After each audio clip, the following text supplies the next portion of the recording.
Bienvenue pour ce nouveau petit déjeuner de Lexing organisé en collaboration avec l'Arci Intersentia. Pour les modalités pratiques, euh, vous aurez les slides qui vous seront envoyés dans la journée par courriel et dans quelques jours, vous pourrez accéder à l'enregistrement de ce webinaire sur notre site internet parce que vous l'aurez vu, le webinaire est enregistré. Comme ça, vous pourrez le revoir vous ou le montrer à un de vos collègues. Et il vous suffit, si vous ne souhaitez pas que votre vidéo puisse apparaître dans l'enregistrement, de désactiver votre vidéo. En ce qui concerne vos questions, vous pouvez les poser dans le chat ou alors en utilisant la fonction de questions et réponses. Et nous veillerons à répondre au maximum de questions possibles.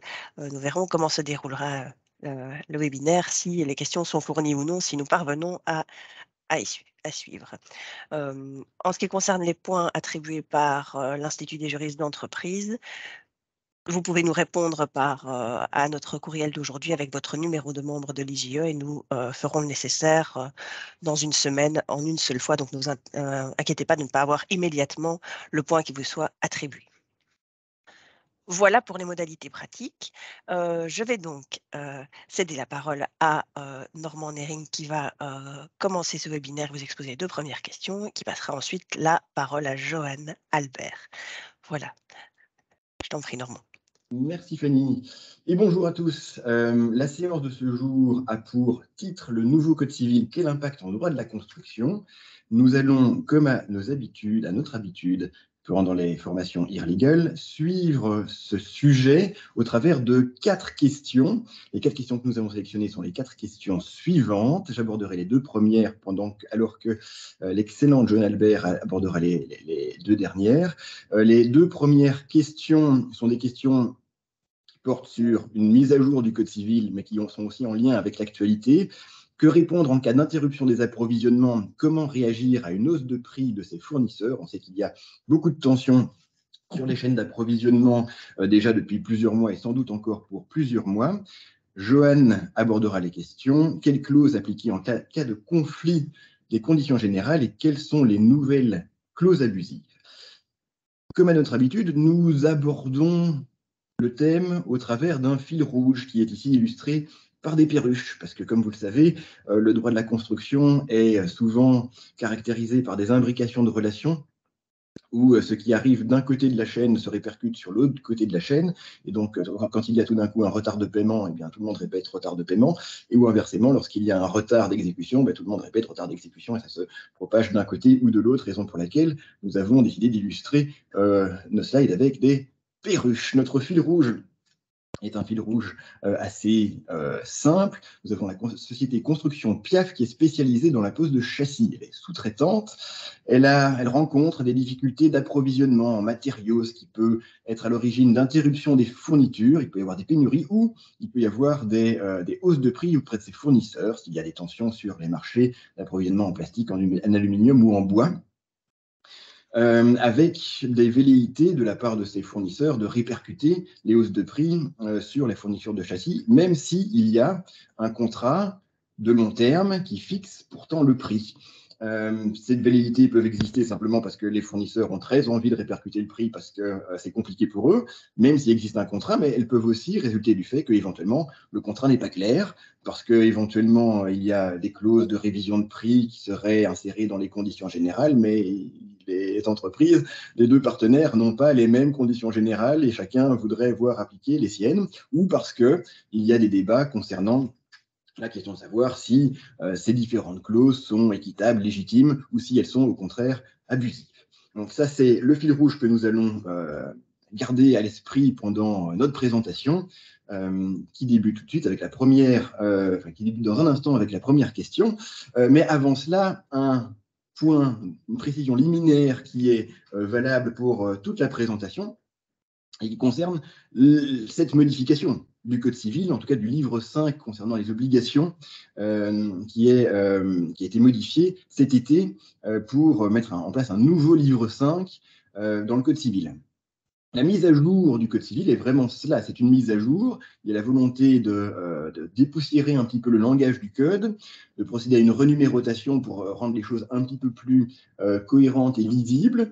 Il y a la volonté aussi, mais marginalement, d'insérer des nouveautés dans le code. Il s'agit principalement d'une recodification avec une compilation de la jurisprudence qui avait fini par s'imposer dans la vie des cours et tribunaux. Et donc, cette mise à jour du Code civil a des conséquences principalement de forme. Ici ou là, il y a des conséquences de fond sur lesquelles nous voulons attirer votre attention. Ce qui importe surtout de souligner ici, c'est l'entrée en vigueur dans le temps du code. Car en effet, l'article 64 relatif à l'application dans le temps et au droit transitoire est particulièrement important pour ce qui est du droit de la construction qui nous intéresse ici. Le nouveau code, les nouvelles règles ou leur nouvelle codification ne sont applicables qu'aux contrats qui sont conclus à partir du 1er janvier 2023.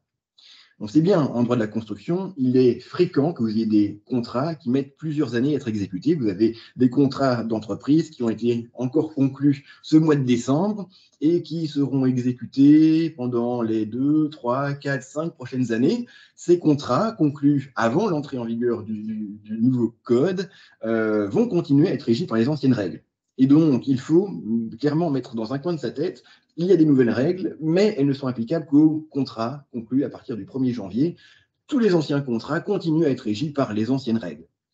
Et le cas échéant, il faut faire la gymnastique de distinguer l'un de l'autre. Cette précision faite, j'en viens à notre première question, la question numéro 1. Que répondre en cas d'interruption des approvisionnements? L'idée est vraiment celle de la pénurie, les difficultés d'approvisionnement qui retardent l'exécution du chantier. Toutes les fois où vous avez un contrat de fourniture de matériaux de construction qui a été conclu, une commande qui a été passée, c'est le principe d'exécution de la convention qui est la convention loi et le débiteur doit s'exécuter. Le cas échéant, son créancier peut exiger l'exécution.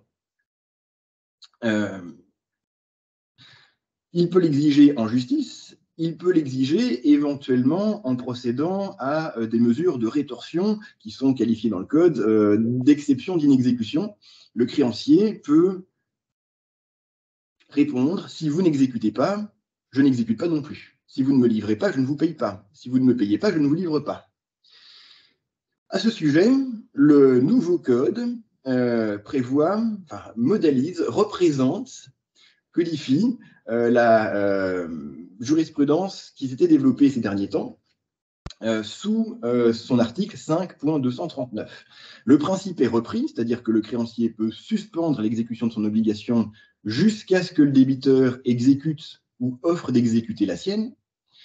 Mais il y a une particularité nouvelle dans le code qui reprend là pour le coup la jurisprudence, qui est que le créancier peut aussi opposer l'exception d'inexécution à son débiteur, même avant que le débiteur soit en défaut.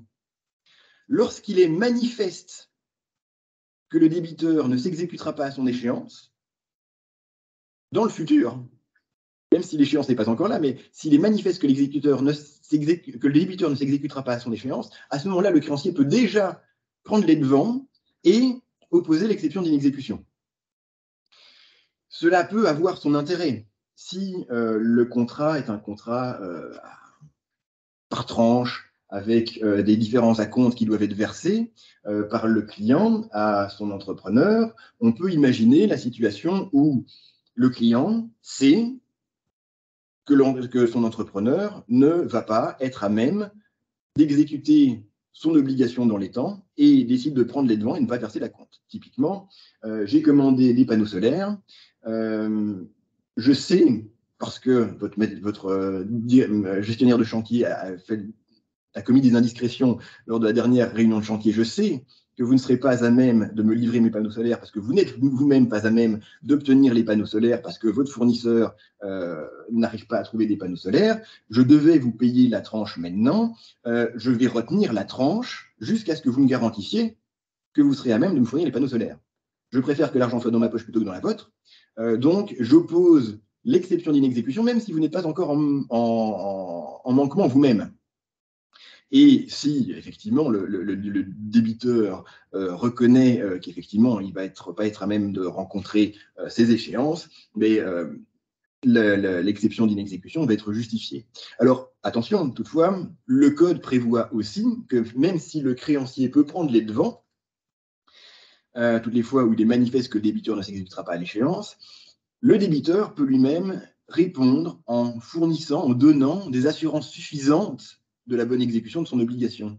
Donc, on pourrait imaginer la situation dans laquelle le débiteur, quelques temps plus tard, répond « Oui, mais attendez, regardez, j'ai ici un email de mon fournisseur de panneaux solaires et il me dit qu'il a récupéré des stocks. Et donc maintenant, si vous voulez être livré, c'est à vous de me payer la tranche qui était convenue, la compte qui était convenue. » C'est comme ça que le nouveau code organise l'anticipation du manquement du débiteur, avec une particularité supplémentaire, c'est qu'il faut au moins présenter les choses dans les formes. Si l'obligation du débiteur n'est pas encore exigible ou que la bonne foi l'impose, la suspension d'exécution des obligations doit faire l'objet d'une notification écrite par le créancier. C'est-à-dire que si le créancier entend suspendre l'exécution de ses propres obligations, il faut qu'il l'explique, qu'il annonce qu'il va le faire et qu'il explique pourquoi il va le faire. Il faut qu'il y ait une notification, qu'il y ait un écrit, justement pour que ensuite le débiteur puisse fournir une réponse et éventuellement des assurances suffisantes pour que l'exécution du contrat puisse reprendre. Deuxième hypothèse, qui là pour le coup est une hypothèse habituelle, il n'y a pas de modification. La force majeure, si on considère que ce n'est pas juste un retard d'exécution, mais que l'exécution est devenue impossible de manière durable, alors le contrat peut prendre fin pour force majeure. Le contrat est dissous lorsque la force majeure est durable au point que l'exécution du contrat n'aurait plus d'utilité. Une pénurie durable est libératoire des engagements du débiteur. Ça, c'est tout ce qu'il y a de plus classique. La disposition relative à la force majeure est reprise à l'article 5.226 du nouveau Code civil. Il faut maintenant prendre l'habitude de travailler avec des chiffres composés. Troisième hypothèse que nous voulions vous présenter, qui est un petit peu moins fréquente, mais qui mérite d'être mentionnée et qui n'est pas relative au nouveau Code civil, mais qui a son intérêt. L'hypothèse où il y aurait un refus volontaire de livraison, on ne parle pas vraiment d'une pénurie, mais un refus volontaire de livraison de la part d'une partie forte, en l'absence même de contrat, parce que signer un contrat, c'est pas compliqué, il faut exécuter le contrat, mais en l'absence même de contrat ou dans le cadre d'une situation de non-renouvellement ou de résiliation des livraisons habituelles. L'hypothèse visée ici est une hypothèse que j'ai rencontrée il n'y a pas si longtemps, où un fabricant de matériaux refusait d'encore fournir son grossiste habituel. Pourquoi? Parce que le fabricant avait décidé de créer son propre réseau de distribution en parallèle. Et donc, je crée mon propre réseau de distribution, je n'ai plus besoin de vous revoir. Et vivez votre vie ailleurs. Dans ces circonstances, il est possible pour le grossiste d'exiger malgré tout, soit de manière temporaire, soit de manière plus durable, que les livraisons reprennent. Le droit de la concurrence prévoit 2 infractions qui peuvent être ici mobilisées. L'infraction pour abus de dépendance économique et l'infraction pour abus de position dominante. L'idée dans l'abus de dépendance économique, c'est que le grossiste est dépendant de son fournisseur, qui a lui-même une position importante sur le marché.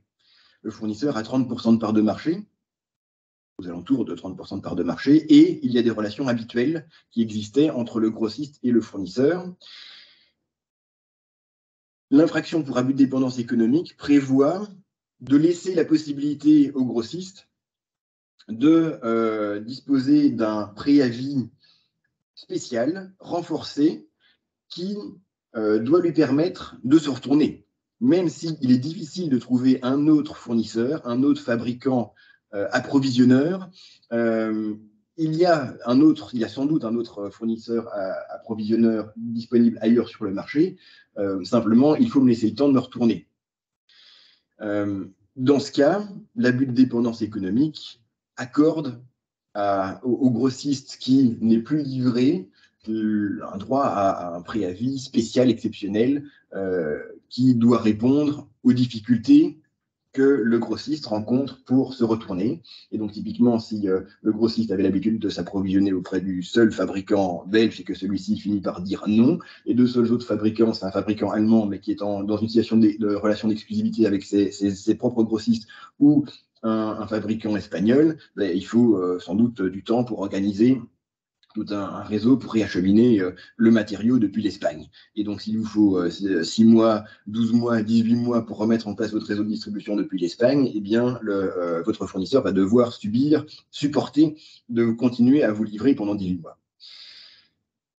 Deuxième possibilité, l'infraction pour abus de position dominante. Là, pour le coup, le fournisseur fabricant est l'entreprise dominante du marché, elle détient plus de 50% de part de marché, parfois plus déjà de 40% de part de marché. Cette entreprise, qui a un intrant indispensable pour son client, peut être contrainte définitivement, enfin de manière durable, de continuer à fournir. Le grossiste a besoin de se fournir pour pouvoir rester sur le marché. Dans ces circonstances, le fabricant ne peut simplement pas arrêter de le fournir. Donc, deux possibilités, deux solutions éventuelles pour forcer la reprise des livraisons.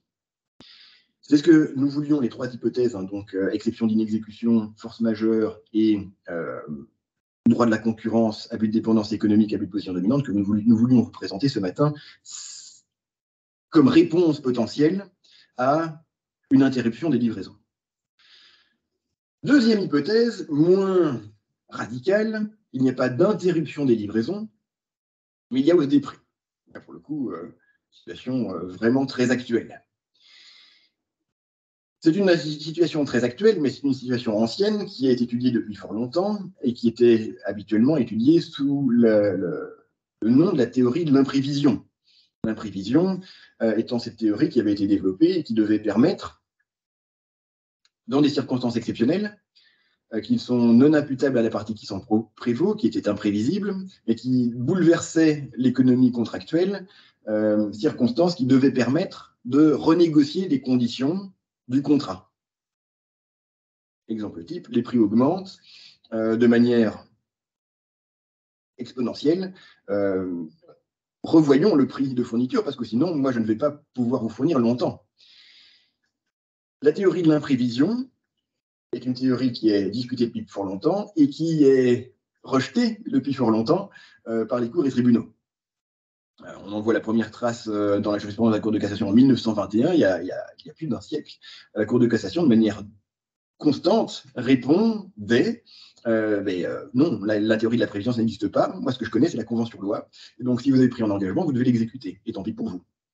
L'équité, ça ne me regarde pas, tout simplement parce que sinon, il n'y aurait plus de contrat. Et ce serait à chaque fois la plasticité totale des relations au lieu de la certitude du droit. Alors évidemment, les juristes se sont grattés la tête pour essayer de trouver des échappatoires à ce rejet de principe, et notamment ont essayé d'invoquer la théorie de la force majeure, qu'on a déjà vu un petit peu plus tôt, étant entendu que ça n'a pas vraiment fait florès. Il y a deux thèses. Une thèse qui est très, très, très majoritaire, qui consiste à répondre non, ça non plus, ça ne marche pas. Vous ne pouvez pas invoquer la force majeure lorsque vous êtes débiteur d'une obligation simplement parce qu'il y a hausse des prix. Pourquoi? Parce qu'il n'est pas impossible pour vous de vous exécuter. C'est juste que c'est plus cher pour vous. Vous n'avez qu'à éventuellement vous endetter, vendre des actifs pour, d'une manière ou d'une autre, faire face à vos obligations. L'impossibilité n'est pas insurmontable. Faites des efforts, faites un peu plus d'efforts. De manière très minoritaire, et j'insiste là-dessus, c'est exotique, c'est quasiment ésotérique. Il y a quelques décisions rares de jurisprudence qui ont pu considérer qu'il y avait impossibilité pour le débiteur de s'exécuter lorsqu'il y avait une hausse des prix, lorsque cette hausse des prix était telle qu'elle le privait, le débiteur, de toute utilité à l'exécution de son contrat. Et ici, l'exigence est élevée, mais pouvait être admise dans cette jurisprudence très minoritaire. Quelques décisions ont pu considérer que si le débiteur se retrouve à devoir vendre à perte, alors on peut considérer qu'il y a pour lui en fait finalement impossibilité de s'exécuter dans un contexte normal, et donc il y a force majeure, et donc il n'y a plus d'obligation, il y a dissolution du contrat par force majeure. Cette jurisprudence très minoritaire prévoyait tout de même que la simple réduction des marges n'était pas un cas de force majeure. Je ne peux que trop souligner le fait que c'est vraiment une thèse minoritaire. Nous déconseillons d'avoir recours à ce type de justification. C'est uniquement si le débiteur a vraiment le dos au mur qu'il n'y a pas d'autre possibilité que ce genre de discussion peut commencer à être envisagé. De manière un peu moins ésotérique, un peu moins exotique, donc un petit peu plus fréquemment admis, la théorie de l'abus de droit. Si le débiteur qui se trouve confronté à une hausse des prix d'approvisionnement se retrouve dans une situation telle que l'exécution du contrat menace de le mener à sa ruine et que le créancier refuse de ne renégocier les termes du contrat, alors le juge peut lui-même modérer les termes du contrat. Ce n'est pas que le contrat n'existe plus, ce n'est pas qu'il y a dissolution du contrat comme en situation de force majeure, c'est que éventuellement il y a renégociation ou redéfinition des termes par le juge qui va éventuellement revoir les prix à la hausse, la rémunération du débiteur à la hausse. Vous aurez compris que la théorie de l'abus de droit, qui est un petit peu plus admise, a en fait des conditions plus exigeantes que la théorie de la force majeure qu'on a vue juste avant. Parce que dans le cas de force majeure, dans la thèse minoritaire qu'on a vue il y a un instant, il suffisait de prouver qu'il y avait de la vente à perte sur le contrat en question. Ici, il faut que le débiteur prouve que l'exécution du contrat lui causerait une perte telle qu'elle est susceptible de le mener à la ruine, qu'elle est susceptible de le mener à la faillite. Donc, il faudrait en fait démontrer que ce contrat a une importance telle pour toutes les activités du débiteur qu'elle est susceptible de le mener à la faillite. Dans un cas, c'est une perte qu'on regarde pour le contrat, c'était la force majeure. Ici, c'est une perte qu'on regarde à l'échelle du bilan du débiteur. Et donc, les exigences sont plus grandes. C'est peut-être pourquoi cette théorie de l'abus de droit est plus volontiers admise que la théorie de la force majeure. Mais revenons-en au nouveau code civil. L'abus de droit, vous pouvez l'envisager pour tous les contrats conclus jusqu'à ce jour. À partir de 2023, vous pouvez envisager l'application de l'article 574. Ça fait partie des vraies nouveautés du nouveau code, que cette disposition 5.74, le changement de circonstances, le nouveau code prévoit, insère dans la loi, ce qui n'existait pas avant, à savoir une théorie de l'imprévision. Lorsque les circonstances changent de manière radicale, dans certaines circonstances, le débiteur peut exiger du créancier qu'il revienne à la table des négociations pour renégocier les termes du contrat. La règle est rappelée, le principe, c'est la convention loi. Toutefois, nous dit le nouveau code, le débiteur peut demander au créancier de renégocier le contrat en vue de l'adapter. S'il y a un changement de circonstance tel que finalement l'exécution du contrat devient excessivement onéreux pour lui, ce changement était imprévisible à la conclusion du contrat, ce changement n'est pas imputable au débiteur, ce n'est pas de sa faute, c'est les marchés internationaux qui évoluent de manière inattendue. Et le débiteur n'a pas assumé ce risque, bien sûr, parce que ces dispositions sont des dispositions supplétives. Il est bien sûr toujours possible d'y déroger contractuellement, et donc les parties pourraient contractuellement prévoir que l'article 574 ne s'applique pas. Et de ce fait, le débiteur assume alors le risque de la hausse des prix. Que se passe-t-il si jamais on se retrouve dans ces circonstances? En principe, on renégocie. Mais si on n'arrive pas à une solution en renégociant de bonne foi, eh bien, c'est le juge qui peut redéfinir le prix. Alors, bonne chance à lui, parce que définir un prix, c'est pas facile. Mais le juge peut être appelé à intervenir et à renégocier et à redéfinir le prix.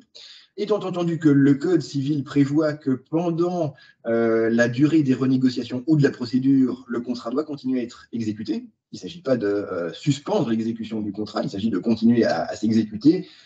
Et éventuellement, la discussion ou la décision du juge pourra corriger le déséquilibre financier qui préexistait. Le juge peut adapter, et chose particulière, chose intéressante, le juge qui est appelé à adapter devra intervenir dans les formes du référé. C'est-à-dire que vous avez une procédure d'urgence qui est prévue par le Code civil pour que le juge essaye de remettre de l'équilibre dans le contrat. Dans l'intervalle, les parties doivent continuer à s'exécuter, mais le juge doit la procédure permise est une procédure qui doit permettre de faire célérité et d'obtenir une solution rapide pour que le débiteur ne finisse pas avec la corde autour du cou en ce qui concerne ses finances. Si nous revenons à notre fil conducteur, et pour en terminer avec notre deuxième question en 2 slides, que se passe-t-il dans le chef de notre entreprise en placement de châssis si ses fournisseurs veulent hausser ses prix, alors même qu'il a un contrat? Eh bien, le débiteur, à ce stade, excusez-moi, le débiteur, le sous-traitant, à ce stade, peut exiger le respect du prix. C'est la règle, fournissez-moi au prix que nous avions convenu. Un point, c'est tout. En droit belge, il est possible, à ce jour, de refuser toute hausse des prix qui serait réclamée par le fournisseur. Mais nous attirons votre attention. C'est la solution en droit belge, ce n'est pas forcément la solution dans d'autres droits. Et souvent, en matière de matériaux de construction, les fournitures viennent de par-delà nos frontières. Et donc, il faut regarder quelle est la loi applicable au contrat et voir si, dans le droit du contrat, il n'y a pas une théorie d'imprévision. Notamment, nous attirons aussi votre attention sur le fait que la Convention de Vienne sur la vente internationale de marchandises, via son article 79, a pu être interprétée comme permettant l'introduction d'une théorie de l'imprévision ou telle que les parties doivent se rapprocher pour négocier. Donc, regardez les lois du contrat. Si c'est bien le droit belge qui s'applique, en principe, à ce stade, c'est la Convention-loi. Dans la limite que nous vous avons exposé, à savoir la vente à perte, le risque de ruine. Nous attirons également votre attention sur le fait qu'il existe aussi des limites légales qui existent déjà aujourd'hui. C'est du droit spécial qu'on ne va pas discuter ce matin, nous n'avons pas le temps, mais la loi Brain et le droit des marchés publics prévoient déjà des soupapes de sécurité pour adapter le prix des contrats. Donc, il faut aussi vérifier s'il n'y a pas exceptionnellement dans votre contrat, dans votre type de contrat, une solution dans la loi. Ça, c'était pour hier. Et pour demain, eh bien, pour demain, il y a la solution décrite dans l'article 574. Mais nous voulions tout de même attirer votre attention sur le fait qu'il ne faut pas, sans doute pas, s'en tenir à l'article 574. Il est sans doute toujours utile d'introduire dans vos contrats de construction, dans vos contrats d'entreprise, des clauses de révision ou d'indexation des prix. Pourquoi?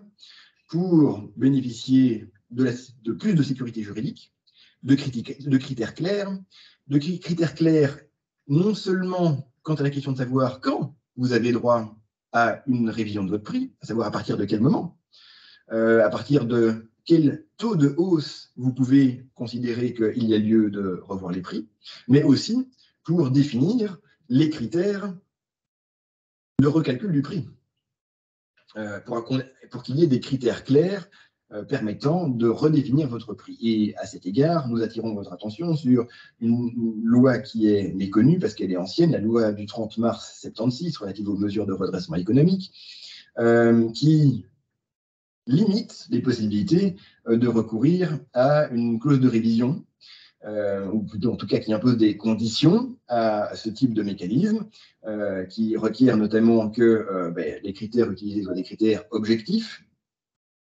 C'était intelligent, mais c'est aussi imposé par la loi. Cette même loi interdit dans les secteurs industriels et commerciaux de recourir à des index généraux. Donc, il n'est pas possible, pour que la clause soit valable, que celle-ci, il n'est pas possible qu'elle se réfère à un indice tel que l'indice santé ou l'index tel qu'on le connaît dans les médias. Il faut définir un critère plus spécifique. Et encore, la révision de prix n'est possible que pour maximum 80% du prix du contrat. Il y a au moins 20% du prix du contrat qui ne peut pas être modifié. Avec une exception toutefois, ces limites n'existent pas pour les professions libérales, donc typiquement pour les contrats d'architecture, les honoraires d'architecte peuvent être intégralement adaptés sous besoin. Dernier point d'attention, dernier conseil que nous pouvons vous donner, puisque nous parlons de contrat d'architecture, attention, vous savez que l'architecte, dans son obligation de conseil, a une obligation aussi de contrôler le budget du chantier. Il faudra sans doute que l'architecte conseille attentivement son client quant au risque qui est lié à une révision du prix du contrat d'entreprise. Et donc, on ne peut que conseiller conseiller à l'architecte de conseiller à son client de préférer les forfaits fixes et les contrats qui ne prévoient pas de clause de révision de prix, ou en tout cas attirer l'attention de son client du fait qu'il y a une clause de révision de prix et que potentiellement les prix, le budget pourrait évoluer en fonction. Éventuellement, même, on ne peut que conseiller au conseilleur, à savoir conseiller à l'architecte, d'introduire dans son contrat d'architecture une clause limitative de responsabilité sur ce point, en tout cas qui encadrerait sa responsabilité sur ce point. C'est ce que nous voulions vous dire sur ces deux premières questions. Je suis à vos dispositions au besoin pour toute question en fin de session, mais à ce stade, je passe la parole à Maître Albert, dont le micro est coupé. Merci pour le signalement. Sans transition, au regard du timing, on va donc passer sur notre troisième question aujourd'hui, c'est-à-dire quelle clause appliquer en cas de conflit de conditions générales? Y a-t-il des changements en matière d'introduction du livre 5 dans notre Code civil? Alors, toujours notre fil conducteur, la fameuse société PIAF peut-elle en fait imposer ces conditions générales à Maisons Nichoir, notre promoteur immobilier, son contractant habituel qui dispose lui aussi de ses propres conditions générales? C'est la question à laquelle on va essayer de répondre.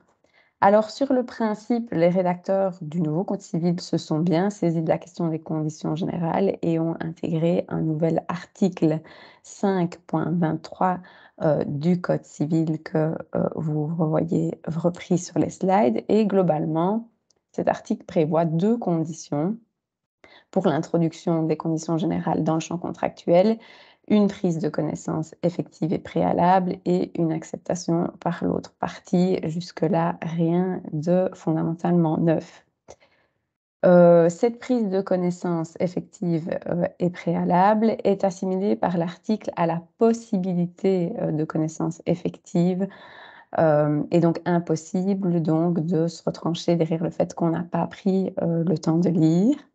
Les conditions, la possibilité de connaissance doit être effective, ce qui peut donner lieu à une appréciation en fait par le juge des circonstances. Par exemple, ont déjà été jugés insuffisant le simple renvoi à des conditions générales qu'on ne transmet pas, ou une simple communication sur demande dans des documents où on mettait on vous communiquera si vous le demandez.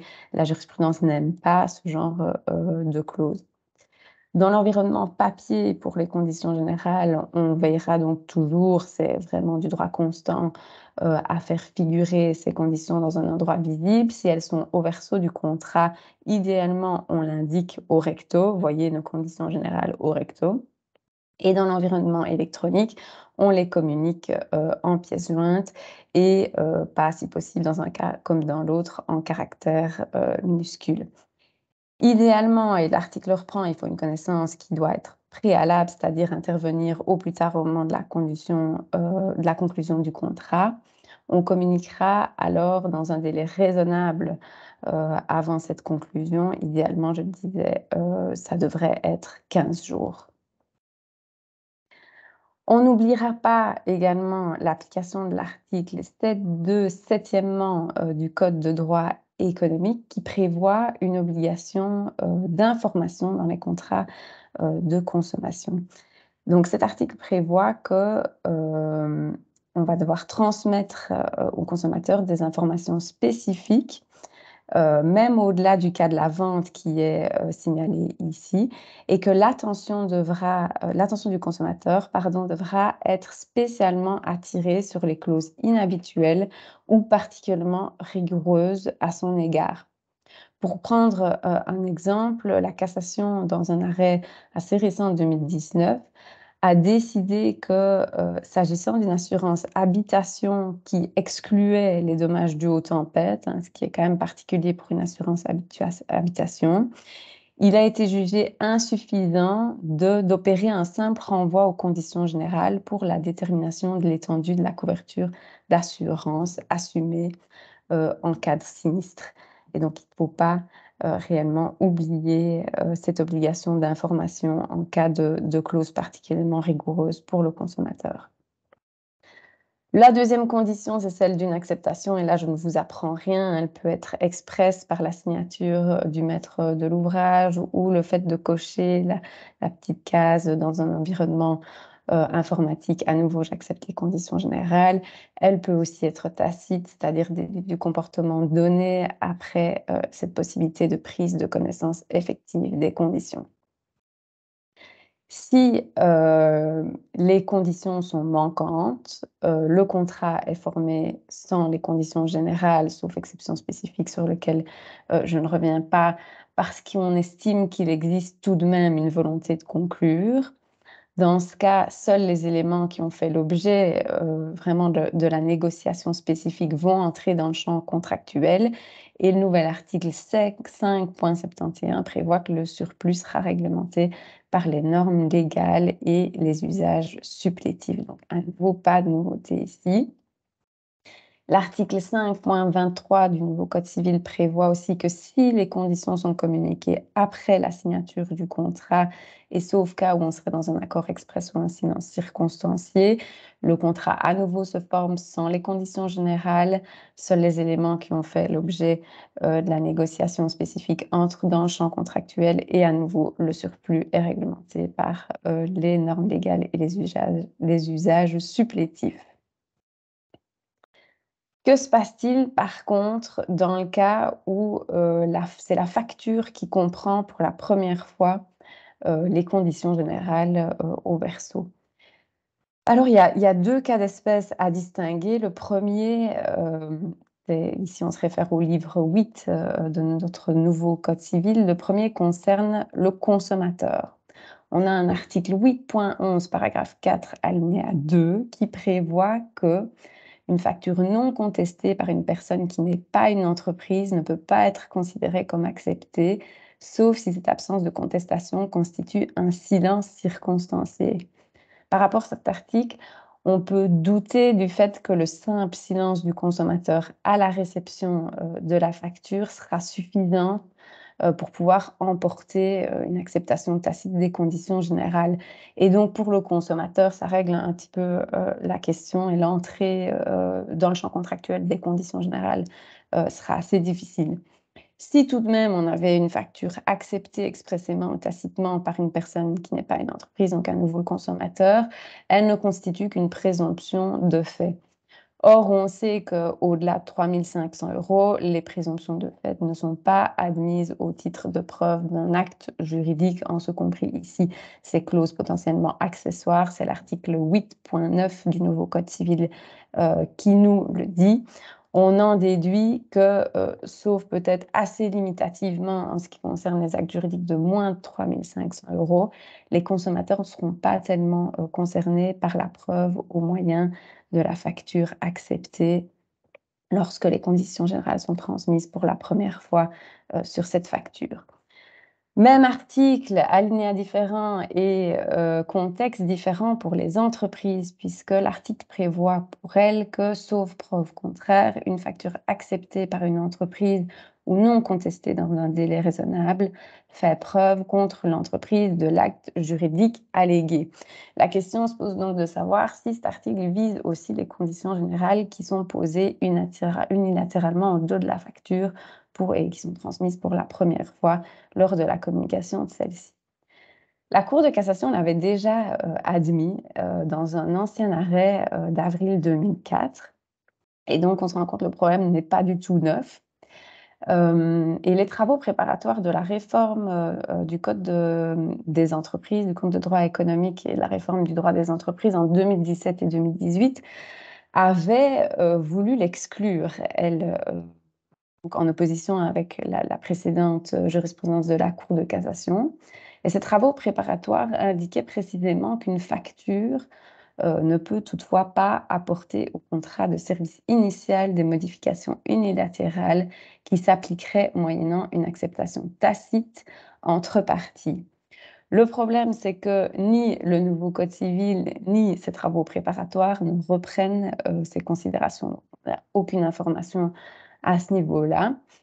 Et on se demande, est-ce qu'il est vraiment raisonnable de demander à une entreprise qui ne conteste pas les prestations effectuées qui sont reprises sur sa facture, ni le prix, de contester uniquement les conditions générales qui sont transmises pour la première fois au dos de ces factures ou en annexe de la facture transmise par mail?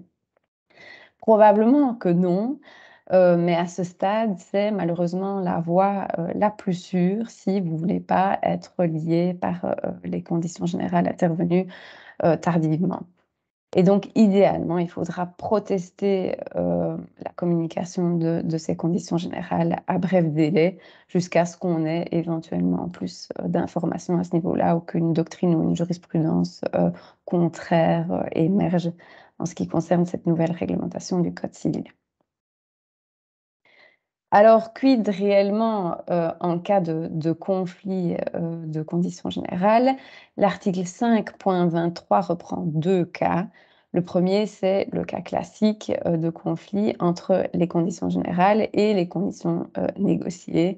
Et là, pas de surprise, la priorité revient aux conditions négociées. Elle l'emporte, c'est une solution traditionnelle puisque le consentement des parties porte en premier lieu sur ces conditions, ces clauses qui sont finalement individualisées. La codification est ici tout à fait à droit constant et donc vous vous souviendrez évidemment de ces principes classiques. Par contre, que faire dans le cas de conflit réellement, cette bataille des formes entre conditions générales? Donc c'est le cas classique de l'acheteur de matériaux de notre fil rouge qui s'adresse au vendeur en lui demandant de lui faire une offre. Le vendeur envoie l'offre à laquelle il annexe ses propres conditions générales. L'acheteur répond qu'il accepte l'offre à ses conditions générales qui les annexe également, pardon. Le contrat se forme donc, mais les conditions inconciliables vont venir se neutraliser. L'article 5.23 porte en fait une consécration légale de la solution qui était généralement admise, mais quand même avec quelques courants dissidents précédemment.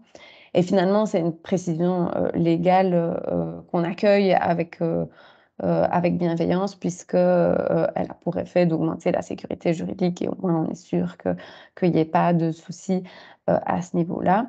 Et pour les points problématiques qui se neutralisent, on en reviendra à nouveau à l'article 5.71 qui prévoit qu'on appliquera du coup les normes légales et les usages supplétifs là où on n'aura pas eu de clause compatible.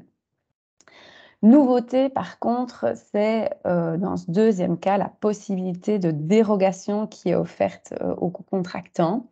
Le contrat ne se forme pas si préalablement ou sans retard injustifié après la réception de l'acceptation, une partie va venir indiquer expressément et non au moyen de ses conditions générales qu'elle ne veut pas être liée par le contrat.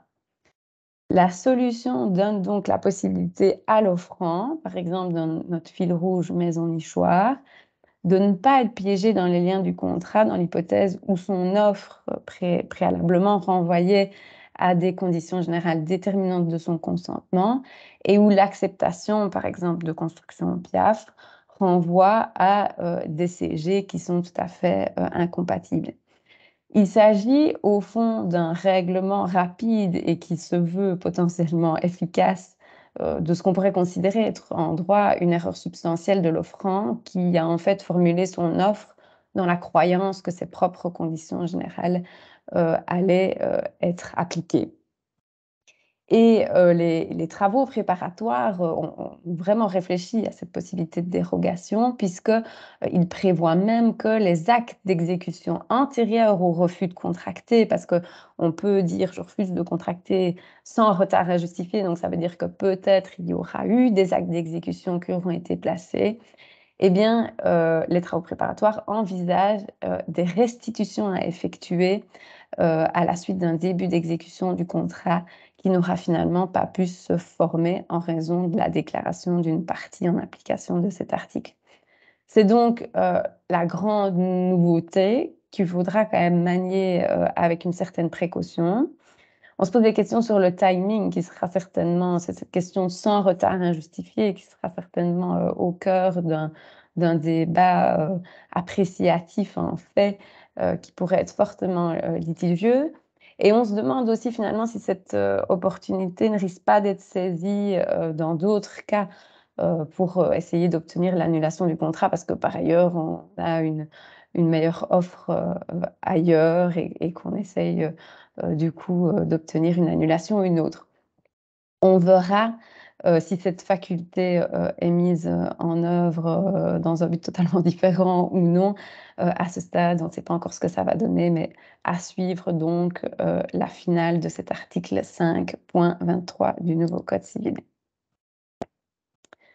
J'en viens à notre quatrième et dernière question qui concerne les évolutions en matière de Code civil. À ce niveau-là, toujours notre fil conducteur, la société construction PIAF doit-elle revoir ses contrats et ses conditions générales en vue de l'entrée en vigueur du livre 5, idéalement pendant ses vacances de Noël? Eh bien, en fait, pas tellement. Et malgré le fait qu'on trouve dans cette réforme un nouvel article 5.52 du Code civil qui concerne des clauses abusives, vous allez voir que son application est en réalité très limitée. Donc cet article 5.52 concerne toutes les clauses non négociables avec un déséquilibre manifeste qui ne s'applique ni à la définition des prestations principales, ni à l'équivalence des prestations principales. Je vais discuter de ces conditions. Alors, premièrement, l'article 5.52 nous dit qu'il ne porte que sur les clauses périphériques, donc c'est-à-dire pas les clauses notamment de définition de prix. Le contrôle est résiduel. Donc, en fait, ce contrôle n'intervient que globalement pour les contrats C2C. Le régime des clauses abusives dans le Code civil ne vient ni remplacer ni compléter le régime des clauses abusives prévues dans le Code de droit économique pour les contrats B2C et les contrats B2B. Et ce contrôle résiduel par l'article 5.52 ne vient pas non plus déroger à des clauses qui seraient réglées par d'autres dispositions. C'est le cas notamment des clauses indemnitaires, les anciennes clauses pénales et les clauses d'exonération de responsabilité sur lesquelles je dirai un petit mot. Et classiquement, la sanction est celle de la nullité. Par ailleurs, cet article 5.52 du Code civil, il porte sur un contrôle qui ne concerne que des clauses contractuelles non négociables. Donc, on se trouve ici dans des contrats tout à fait d'adhésion et qui vont comprendre éventuellement des conditions générales. Les travaux préparatoires indiquaient que le but était d'éviter qu'un contrat qui était véritablement négocié et conclu en connaissance de cause puisse être en fait ultérieurement remis en cause, ou en tout cas partiellement, sur base de la notion de clause abusive, ce qui irait à l'encontre de l'objectif finalement de la réglementation. Qui porterait aussi parallèlement atteinte à la liberté contractuelle. Mais en fait, le contrôle est en tout cas beaucoup moins étendu que pour les contrats B2B et B2C du CDE, où là, le caractère négociable ou non de la clause est en fait tout à fait indifférent. Donc ce système de contrôle est en plus vraiment beaucoup plus léger, mais j'en profite pour vous rappeler qu'en B2B ou en B2C, le caractère négociable ou non de la clause est tout à fait indifférent. Et donc là, vous devez vous rappeler que l'élément est important. Et d'ailleurs, pour les contrats B2B, si vous avez des oublis concernant la loi du 4 avril 2019, qui s'applique aux contrats conclus, renouvelés ou modifiés entre B2B à partir du 1er décembre 2020.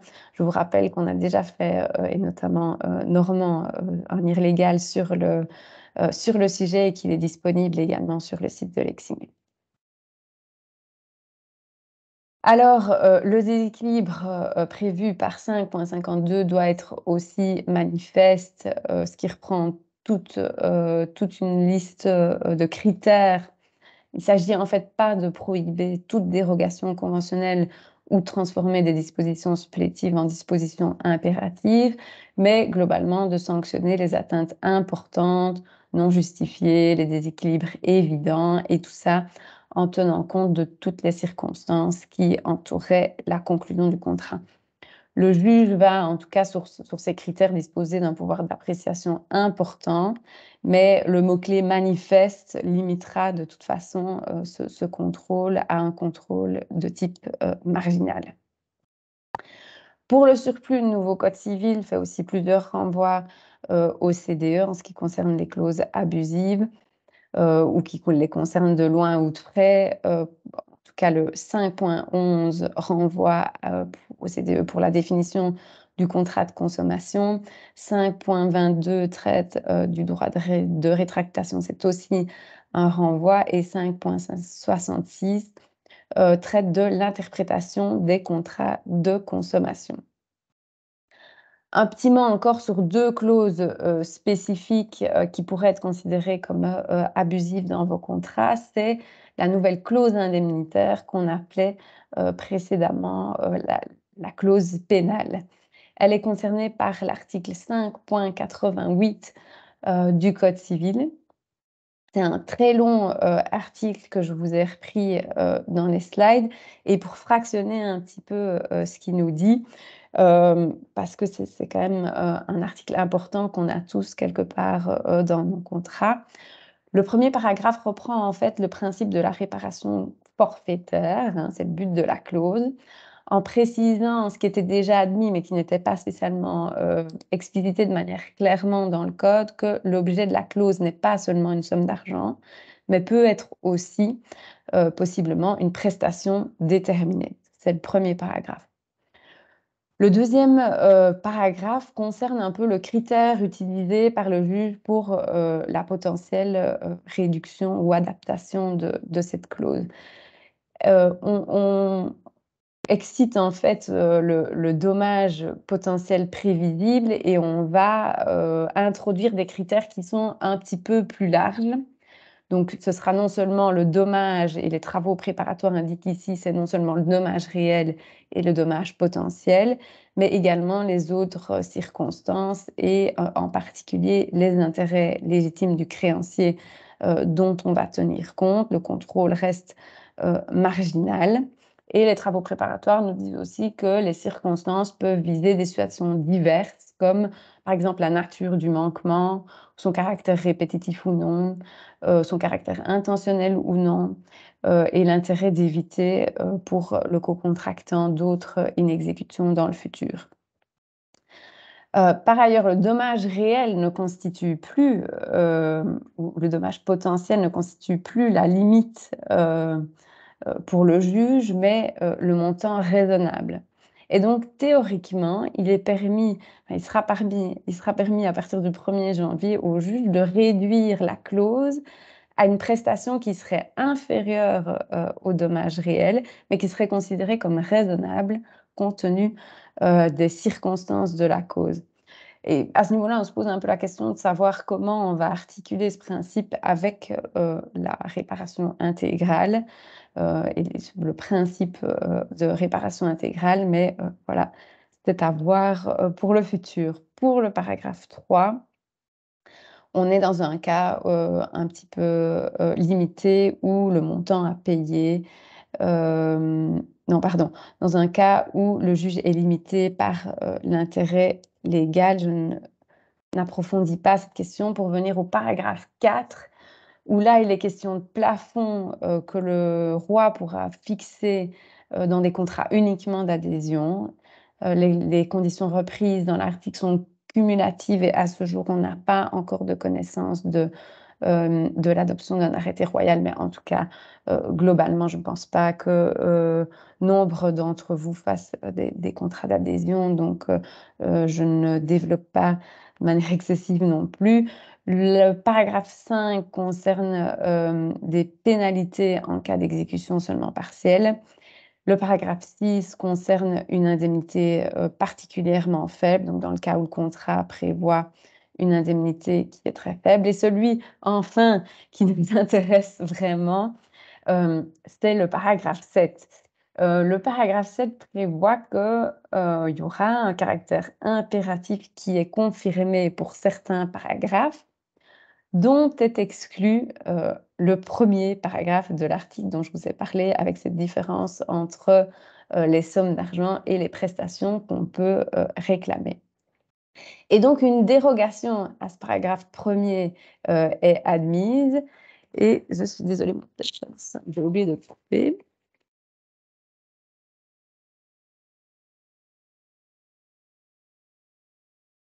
Voilà, c'est réglé. Donc, un peu de suspense pour ce dernier paragraphe. Donc, la dérogation est admise pour le paragraphe premier. Ça veut dire qu'on va pouvoir déroger à la dernière phrase qui dit, dans ce cas, il ne peut être alloué à l'autre partie une réparation plus élevée ni plus basse. Et donc, on autorise des clauses qui étaient litigieuses précédemment, qui stipulent qu'on peut non seulement, dans nos clauses indemnitaires, intégrer une indemnisation forfaitaire, tout en se réservant le droit de réclamer une indemnité supérieure si on démontre que le dommage réellement subi est plus étendu. Et donc, c'est un peu le beurre et l'argent du beurre qu'on nous permet de réclamer ici par les clauses. On lève ici toute possibilité de contestation concernant cette pratique qui existait quand même précédemment. Et ben voilà, c'est quand même relativement intéressant. Donc, si ce n'est déjà fait dans vos conditions et autres contrats, c'est le moment d'introduire ce genre de clause avant les vacances.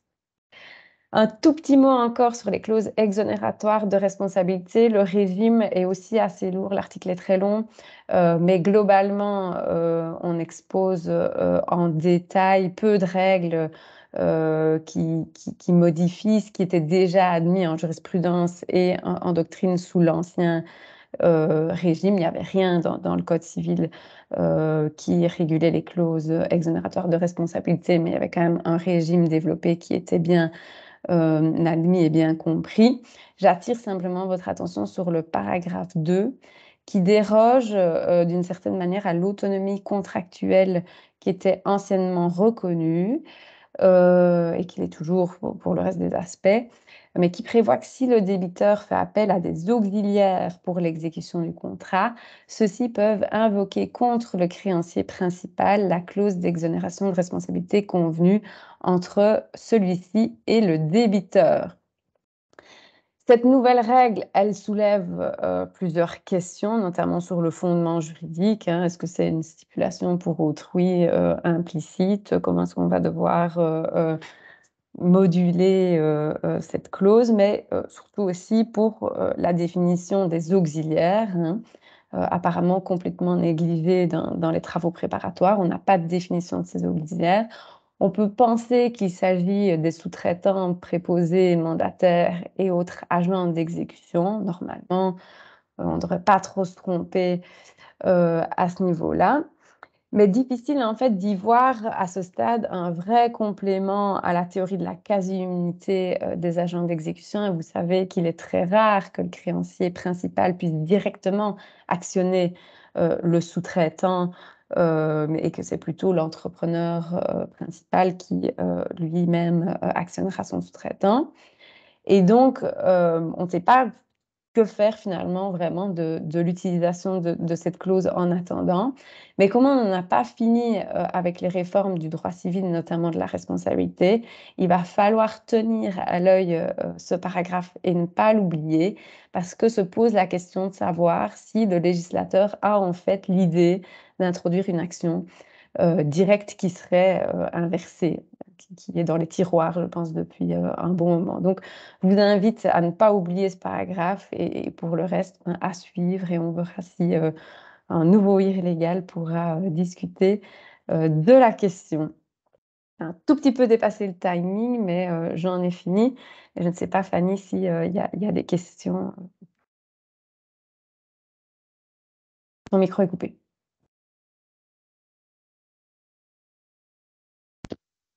Merci beaucoup à tous les deux, désolée. Donc, il y a juste une question à l'instant qui est formulée dans la conversation, donc vous pouvez la lire aussi, sur l'article 5.88, sur la clause indemnitaire.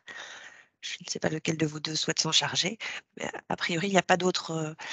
Pendant que vous l'analysez, je peux en profiter pour vous dire que si vous souhaitez aussi prendre la parole, vous pouvez lever la main. Et alors, le micro peut être réactivé pour que vous puissiez discuter.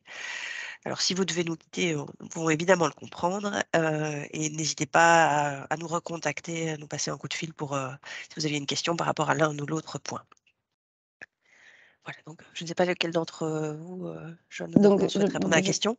Je pense que ça s'adresse à moi. C'est effectivement ce qu'il est à présent possible de faire et ce qu'on faisait précédemment déjà, mais qui était litigieux et donc qui pouvait donner lieu à des questions. Donc, je relis la question. La nullité ne s'applique pas au fait de se réserver un choix entre l'indemnité forfaitaire et celle du dommage réel, mais peut-on combiner la réparation forfaitaire avec celle du préjudice réel et demander les deux? Et on va pas demander les deux. On va s'assurer d'avoir un forfait de base où on ne doit pas prévoir de preuve du dommage réel. Mais si notre dommage réel venait à être beaucoup plus élevé que ce qu'on avait, ou de manière intéressante, plus élevé que ce qu'on avait prévu forfaitairement, on peut introduire dans la clause qu'on se réserve ce droit de demander le dommage réel. Mais alors, dans ce cas-là, il faudra évidemment prouver l'existence de ce dommage.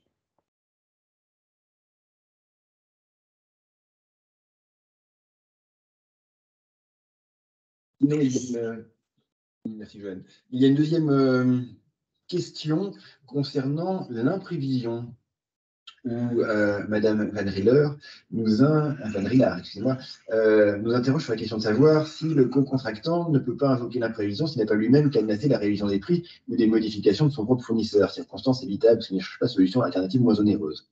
En fait, il faut déjà replacer le contexte. Est-ce qu'on est dans un contrat actuel ou est-ce qu'il s'agit d'une question qui porte sur le prochain régime? Actuellement, l'imprévision ne s'applique jamais, sauf si, enfin, l'imprévision ne s'applique jamais. Il n'est possible d'adapter les prix que s'il y a une clause de révision de prix qui s'applique. Et demain, l'imprévision s'appliquera par principe, sauf si elle est exclue. En ce qui concerne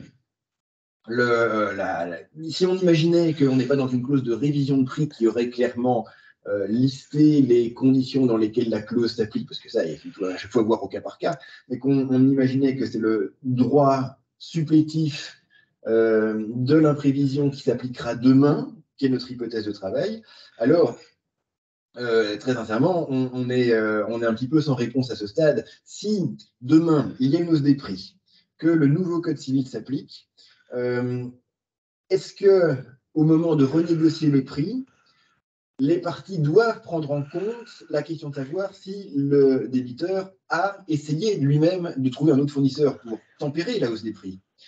Cette question, elle reste ouverte. à mon sens, ça fait partie des éléments qui, dans une renégociation de partie à partie, doivent être pris en considération. Est-ce que vous ne pouviez pas vous approvisionner ailleurs pour moins cher, plutôt que d'essayer de me répercuter toute la hausse de prix que vous subissez?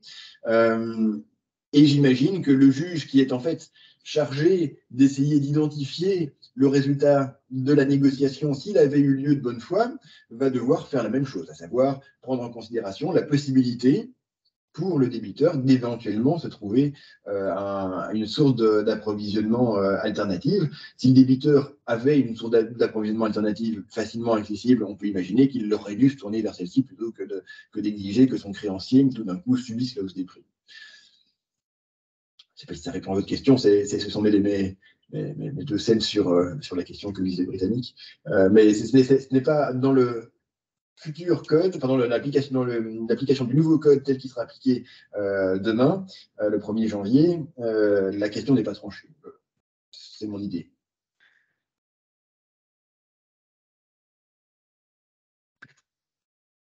Voilà, apparemment. Merci Normand. C'est Madame Benrina, avec plaisir. Je ne vois pas d'autres questions. C'est vrai que c'était un peu... il y avait beaucoup à emmagasiner. Et dans tous les cas, nous sommes toujours à votre disposition, par email, par téléphone.